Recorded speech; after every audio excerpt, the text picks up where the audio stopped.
What's up, YouTube? It's your boy Danny back with another video. Today, as with the theme of everything else lately, we are unboxing yet another Casio. I'm excited. This one, the sticker has rubbed off, so I don't know, I forget the model number, so it'll be in the title.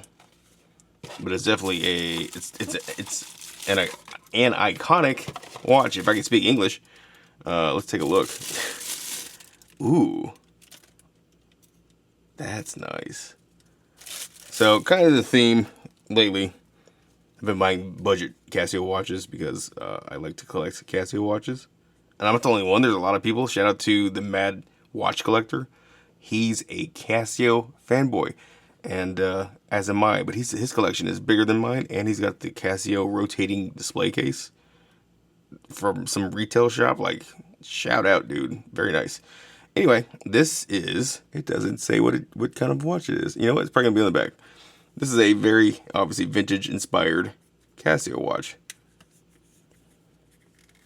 With, guess what? A rubber watch band. Thankfully. Because the last two Casio watches that I've opened up have pulled my arm hair like crazy. And I can't stand it. I'm currently getting bands for both of those.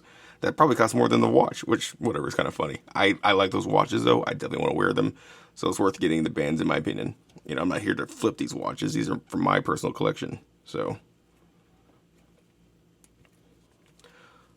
let us open up the watch band.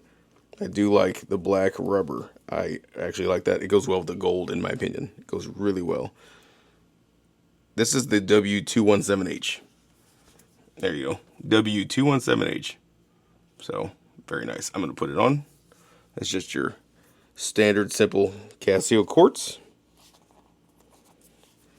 There we go. Okay, there. That's a nice band. And even though it's an affordable band, I like that. It's nice and soft. It's comfortable. It looks great. Look at that. Isn't that nice? That's just a nice, generic, vintage-inspired Casio watch. The W217H. Very nice. So I'm going to go ahead and set the time real quick. And there we go. Very nice. Easy to set up. And yes, it does have orange backlight, as you can kind of see. I know, I'm in the light box, but yeah, there you go. Very cool. So, very simple. I love watches like this. Look at that. It just looks nice. Just a nice, all-around nice looking watch. Very pleased. Very iconic. And now part of my collection. Thank you all so much for watching. More to come. Stay tuned. We're going to next talk about this disaster. So stay tuned for that. I'll see you on the next one. Peace.